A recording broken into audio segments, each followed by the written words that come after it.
Hello everyone, I am very excited. It's Seiji, by the way, and today I will be talking about A Winter's Promise by Christelle Dabos.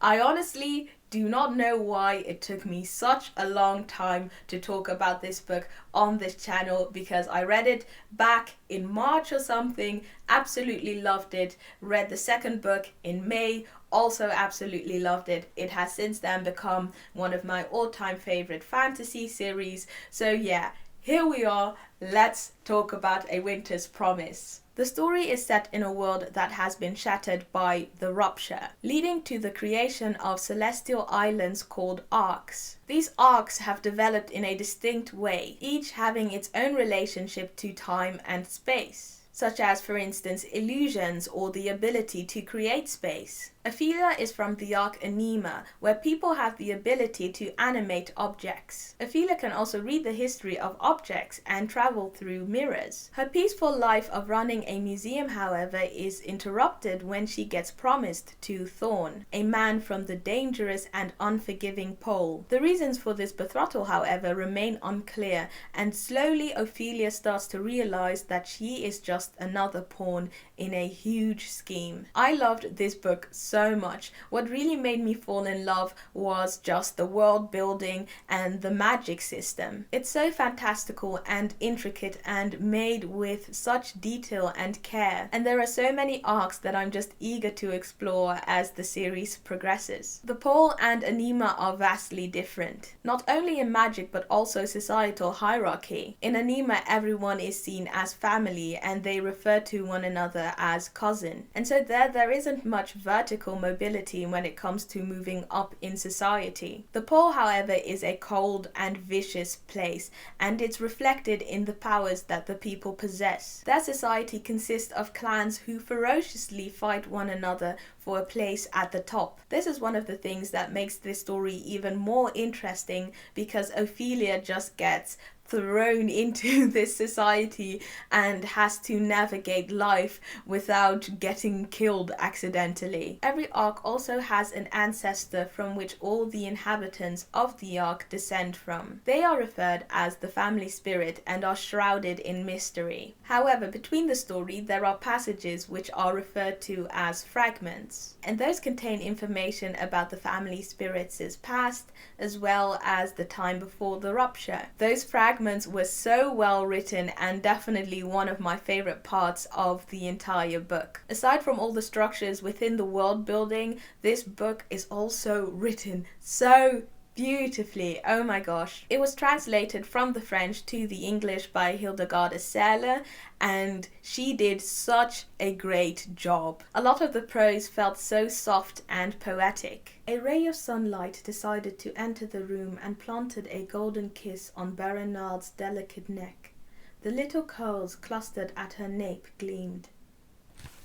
I honestly wished that my French was better so that I could read the book in French as well. Another thing that I really enjoyed was how Ophelia was such an underdog. People tend to only glance at what's at the surface, and so they often consider her to be this clumsy and shy girl. In reality, she is incredibly strong and often at times can be very blunt. Ophelia and Thorn definitely get off on the wrong foot. It seems that neither of them are very eager to get married to each other. And in addition to that, Thorn is an extremely hardened and cold man who also doesn't really know how to interact with people, so he isn't very well liked at the court either. In one passage, Ophelia asks him, "Why do the people here hate you?"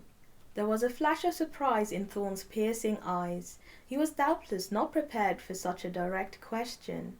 He remained silent for a long time, frowning hard enough to split his forehead before unclenching his teeth. "Because I respect only numbers." My kind of guy. Besides the fragments, I really enjoyed the interactions between Ophelia and Thorn. They were always so intense, and that feeling was amplified due to the fact that Thorn was so unreadable and Ophelia just didn't know how to back down. Ophelia has some real character development when she decides to live a life bigger than the one that she had back in Anima. And I just loved that so much. I felt it was so empowering. I also really enjoyed the passages in which she read objects. When she touches an object, she gets to look through the eyes of the people who previously had touched it, dating from the present as far back as she possibly can go. There aren't many occasions in the book where she reads objects, but I think that just made the passages in which she does even more special. The further you get into the book, the more you see how well put together it truly is. The plot keeps expanding and there's so much deception everywhere. You're slowly handed information which either puts you on the wrong foot